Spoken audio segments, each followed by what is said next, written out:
Hi everyone, Karis here, and today our video is going to focus on the Phantomwise Tarot and the Sacred Creators Oracle.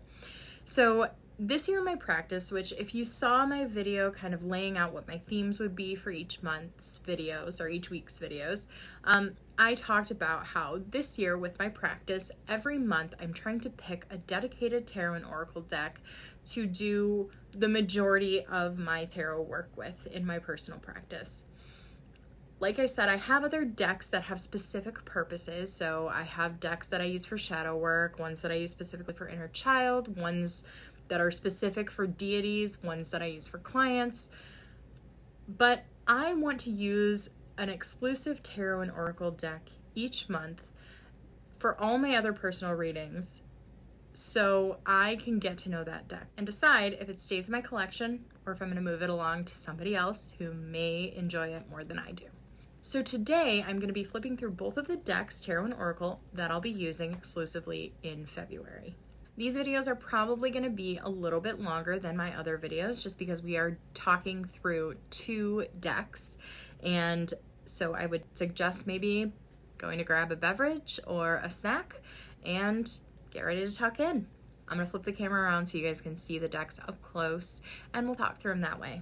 So first up we have the Phantomwise Tarot, and it's in this kind of flip over box, which is cool and nice and sturdy, but it's just kind of inconvenient when it comes to storage. There's a small guidebook here, and then there's a ribbon that pulls out the cards.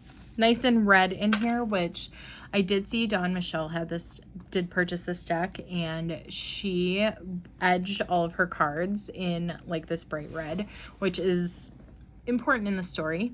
But I thought that was really cool. So I may do that at some point. Like I said, this deck is new to my collection, so I just started using it at the beginning of February. It is the 3rd of February right now, so I've used it for a couple of days, but I have put it back in order so that we can go through the cards and you can see everything as it comes. So I wanted this deck because I really loved The Night Circus when I read it a few years ago. And so when I saw that the deck was coming out, I wanted to check it out. So my initial thoughts of the deck, we're going to talk about kind of the details first, and then we're going to do the walkthrough. I hate the cardstock. I don't know if you can hear it, but it's like playing cardstock, which is not what it was supposed to be and not what it was described as, but definitely what it is.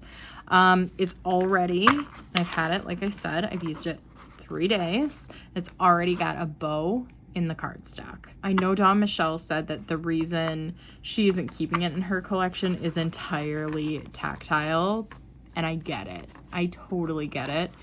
If I didn't love the cards so much and the artwork on the cards, I would think about it as well. The backs are gorgeous. I really love the artwork throughout, but again, my biggest complaint so far about this deck is the cardstock, hands down. We start off with the Fool. We have the young girl who is kind of venturing out into the woods, into the unknown there. Get a little kind of Alice in Wonderland vibe with the cat and the rabbit. The Magician. This is a very Rider-Waite-Smith based deck, so you see a lot of the same elements. I love that the artwork is in black and white though. It kind of brings a lot of the details to the forefront when I am reading and kind of draws my intuition to certain things. Here you have the High Priestess. Gorgeous High Priestess. I love that they keep in some of those major points that point to the Rider-Waite-Smith. So you have the white and the black pillar and the moon at her feet.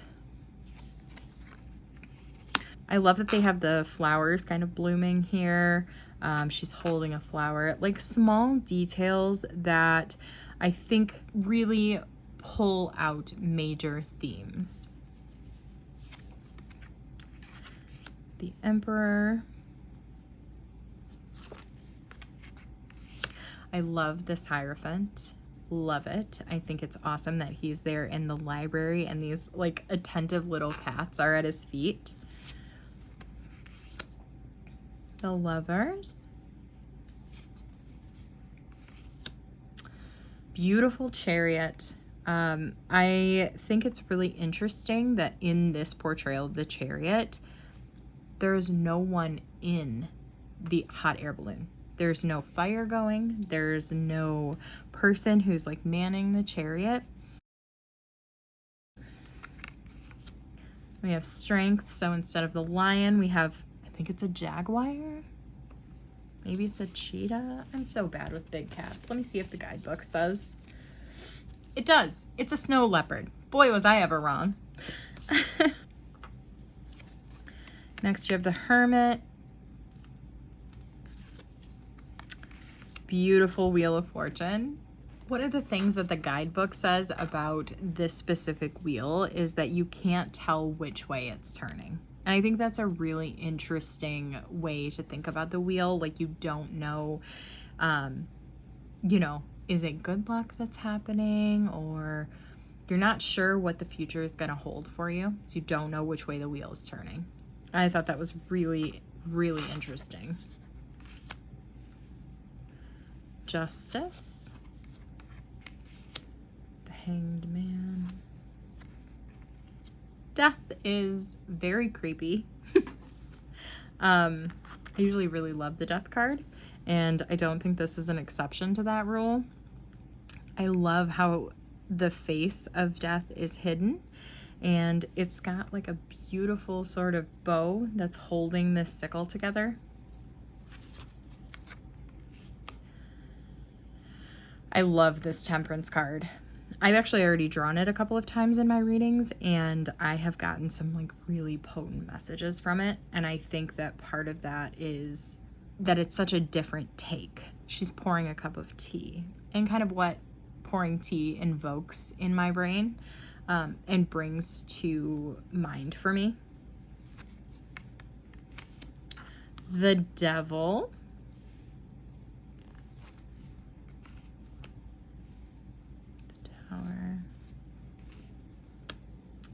Kind of a classic star card here. I love this moon. The artwork is just so gorgeous on it. Beautiful sun. Probably my favorite card in the deck, the Judgment card, where Anubis is weighing the heart against the feather. I've been doing a lot of work with Isis lately, so I've had that Egyptian pantheon in front of mind. So I really just love, I love the concept of judgment in a non-biblical way. I have a lot of like religious trauma from my past, and seeing the Judgment card in the standard Rider-Waite-Smith and seeing how it is kind of sort of a rapture kind of feel to it, it invokes some negative memories for me. But seeing it presented in this way, where the judgment is, you know, your heart versus the feather, is your heart heavier than the feather, and looking at it from this sort of Egyptian pantheon and the Egyptian way of judgment, is such a good twist, and I really love how she did this.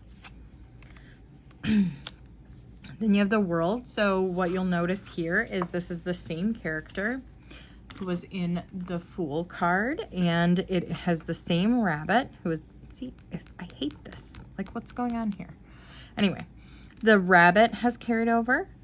So I love just the continuity there, and the way they've chosen to show the rabbit in both of those scenes, and the girl who's, you know, found this sense of completion, this wholeness. She's got the tree of life, it looks like there. So very interesting representation, and I love it. I love that. So those were our majors. Next up, we have the Suit of Wands. The Ace. This is a very interesting portrayal, I think, of the Two of Wands. I think that it's you know, the Two of Wands is all about planning and forethought and, you know, looking towards the future and doing the preparation for what comes next in the Three of Wands, where you embark on that journey, putting it as a cat, kind of balancing on a tree and just waiting for what's coming next is a super interesting way to depict that. I struggle a little bit with this Three of Wands. While I like it, I prefer when the Three of Wands shows that actual embarking, the start of the journey, not just the boat in the distance and it's coming. I like when it has, you know, the figure in motion. The figure is, you know, setting off on their grand plans instead of watching their boat come in, so to speak. Four of Wands, celebration. We've got a little wedding cake here. Five of Wands, you've got the kids playing piñata, but honestly, with the way that they've portrayed cats throughout the rest of the deck, it's a little weird to see the cat as the piñata. Like, I don't know. But I like how it's represented, and the competition is represented there. Six of Wands, you got the little proud cat with his mouse in front of all the kind of hungry kittens in the background or foreground there. Seven of Wands.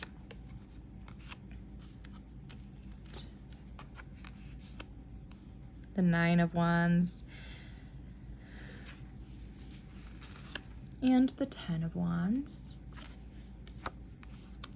I love this Page of Wands, how she's trying to find a balance. And you have the two cats just walking on that kind of tightrope of a wand. Puma, maybe? I don't know. I'm going to quit trying to name the cats. Queen. The King of Wands. That looks like a giant mouse. I mean, it's probably a cat, but it doesn't look like a cat to me. Now we have the Cups. I actually really love the like detail. I feel like it makes the cards feel a little bit more dynamic. Like there's movement in the art there. Oh, look at the bunnies. Cute. We have the Three of Cups here. Just having a good time with the ladies. Apathy for the Four. I like that instead of having that hand kind of out of nowhere, the way that they decided to do this was to put the cup, well, Aaron, I guess, decided to do this was to put the cup on the branch. Five of Cups.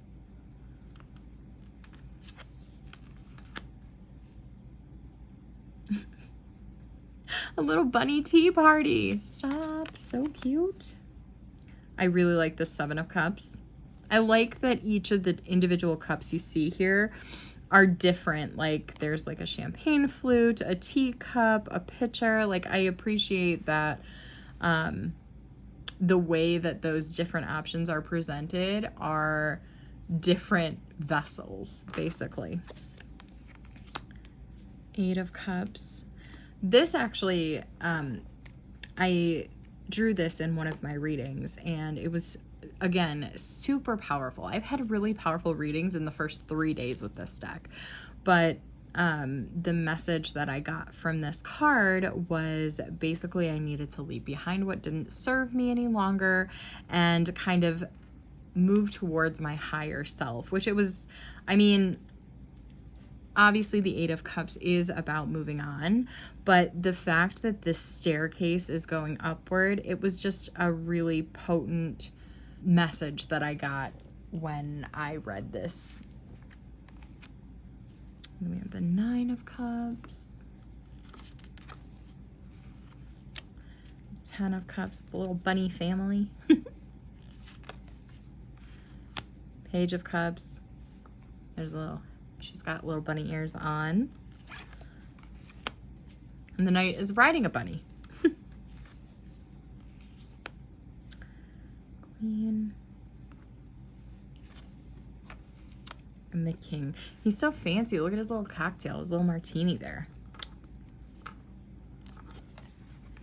Now we're on to the Suit of Swords. So here we have, again, kind of that makes the artwork kind of feel dynamic to me. Like the way that they use the swirls and the spirals and the, you know, the shadow work in the deck.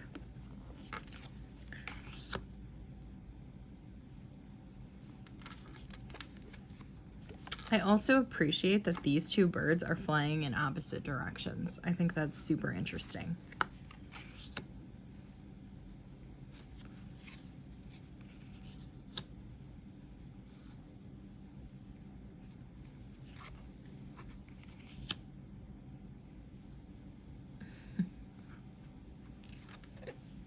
Six of Swords.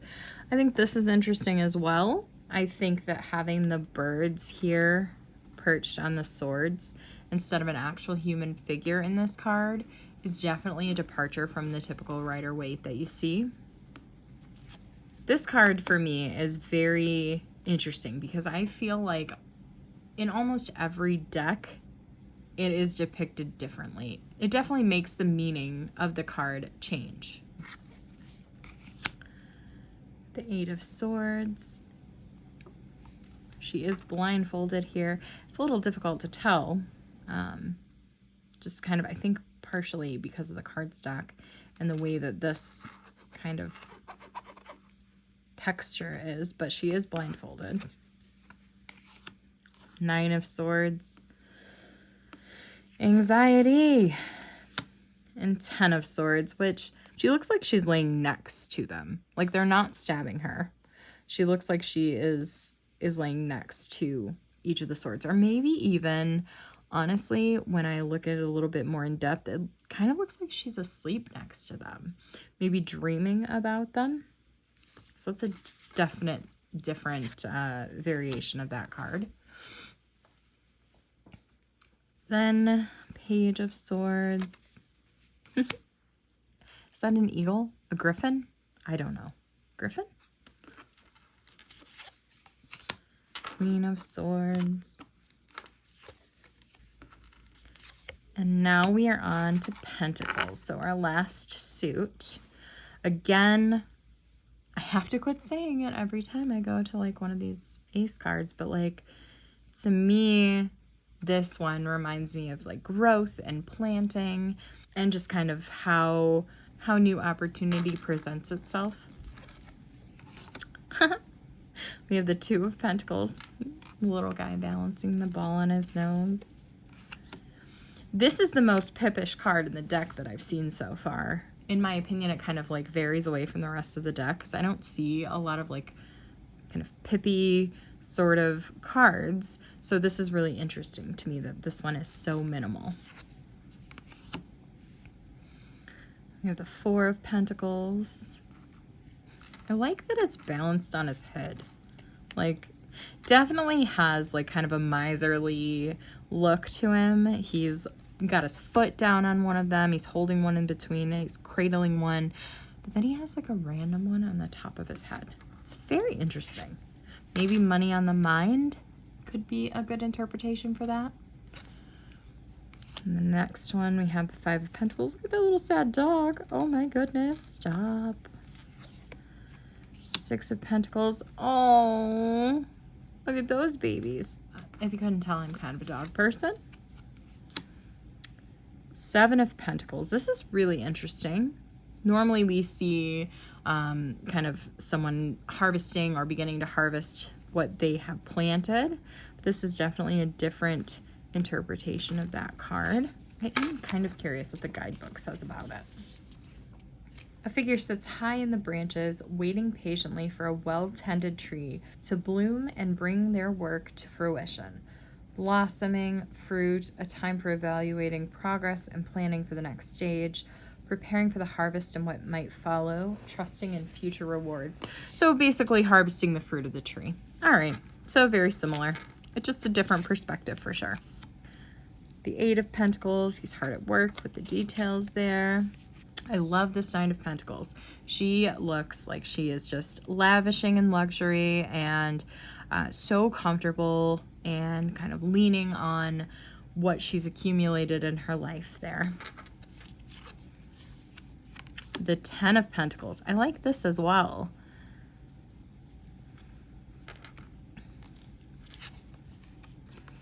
page. She's so cute. Knight of Pentacles. There's the Queen. Okay, and finally we have the King of Pentacles, sitting balanced on top of his throne, holding another pentacle, very much in charge. I really love this artwork. I think it is super compelling. I find it to be quite a lot to draw from when reading intuitively and tapping into my intuition. I think, honestly, my only critique is just this shitty cardstock. So it shuffles great, much like any deck of playing cards would. But this bow is just obnoxious. Like, I hate that. I'll quit complaining, but honestly, just the production quality is such shit. So what we're gonna do is we're just gonna draw a card and read what the guidebook has to say. 3 of Cups. We're gonna take a little look through the guidebook and see just what it says here. Like I said, it's kind of tiny. Things that I do love about it. So there's a little introduction here. There are a few different spreads. I like the Down the Rabbit Hole spread. Very nice. Author's note. So she talks about why she came up with this deck and like kind of her inspiration behind it. And then the major arcana, the journey down the rabbit hole. Each of the majors, actually every card in the entire deck has kind of a little blurb underneath. I don't know if there's glare. I hope not. I see glare, but you might not.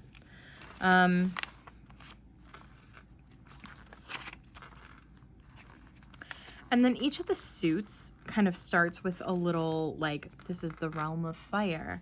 Things that may be encountered in this realm. Inspirations, ignited passions, volatile energy, tools for manifestation, creativity, curious cats. Then, like I said, each of those cards. Then the Suit of Cups, the realm of water.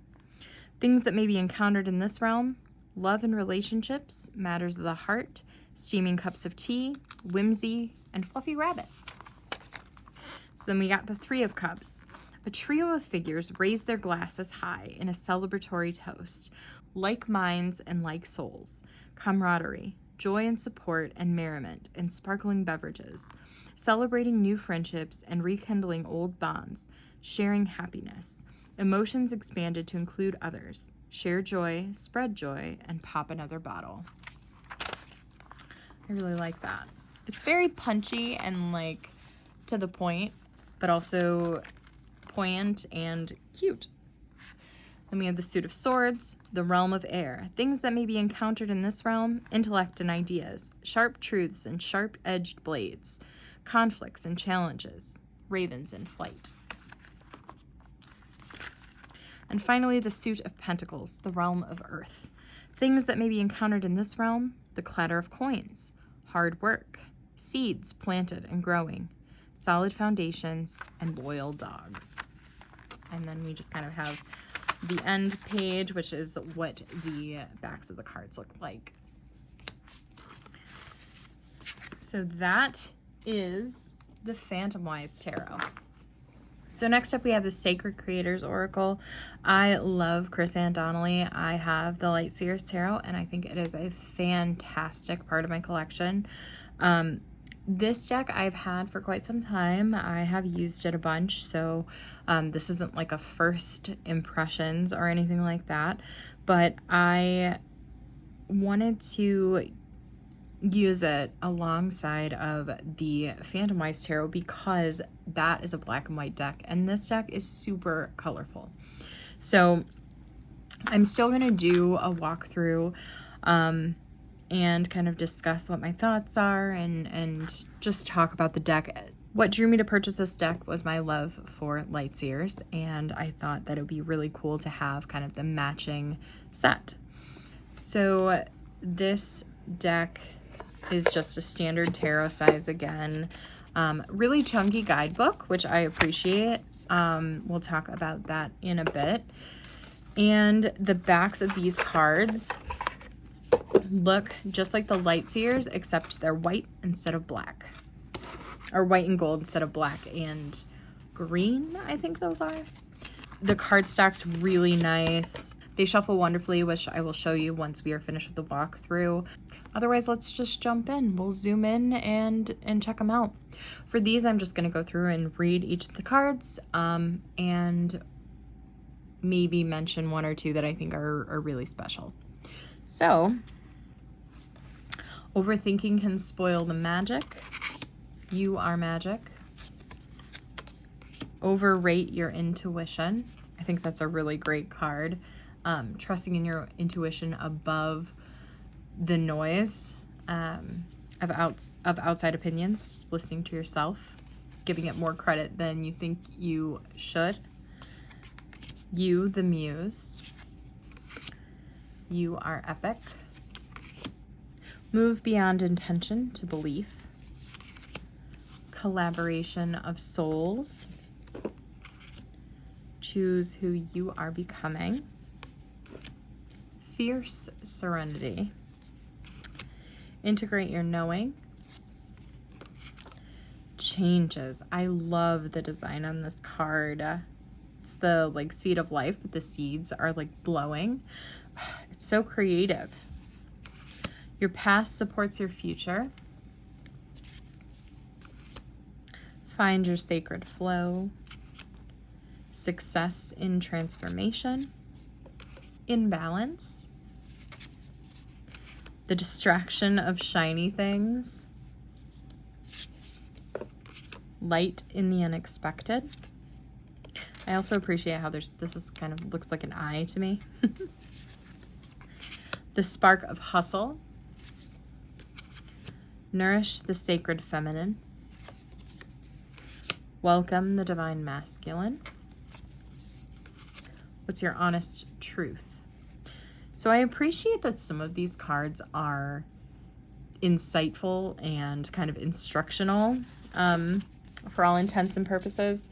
So like overthinking can spoil the magic, you, the muse, collaboration of souls.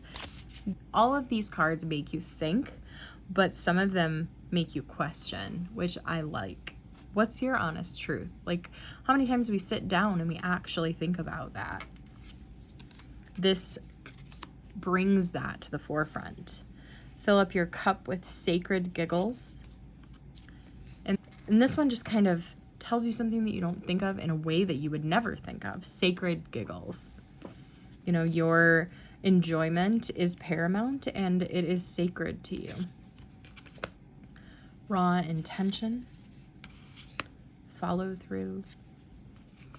Accept and receive. Befriend the word polarize. Bliss is worth creating from, for, from. What do you really want? Some of these are so very simplistic, but they're so powerful at the same time. Feed your artist. Shift the way to new potential. Sacred flow of yes. Stop, drop, and ground. You are living poetry. Sacred mirrors. Your soul shines. The good kind. You know, I drew this the other day. I think it was for the energy of the month card. And the energy of the month was the good kind. And I thought that was really cool. Most of the time with this deck, I absolutely incorporate the guidebook and use that a ton. But sometimes it just straight up answers the question. Prosperity's sisters are happiness and joy. Gratitude again. Soul on fire. Bravely market your magic. And you can tell that this deck is meant for creators, which I appreciate. The edge of evolution feels messy.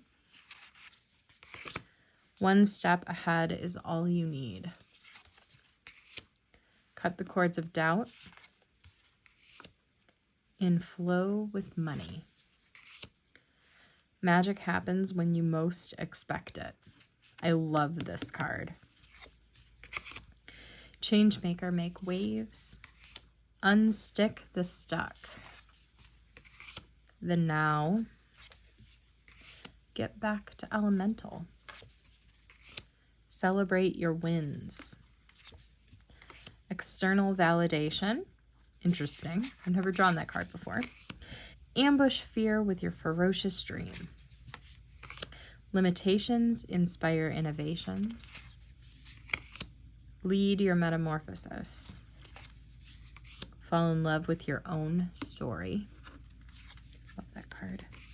Fearless expression. You are light. Rise. Make a mission statement for your soul. So some of these things literally call you to do to do the things that you don't think about. Manifesting and doing. Creator alchemy. Cozy up with risk. I drew this the other day. It's very poignant. Oof. What does your soul say? And then we have just the elemental cards. So there's Creator Earth, Creator Air, Creator Water, and Creator Fire. This deck is interesting because even though I feel like some of it is almost an affirmation style deck, I have never had a card drawn that didn't meet what I was asking of it. So for instance, the other day when I was asking for the energy of the month and I drew the good kind, like it was just so fitting. So even though it somewhat functions as kind of an affirmation deck, it's also hit all the right spots when I've needed it to. Like I said, it shuffles fantastic. This is wonderful cardstock, super easy to work with. I have no complaints.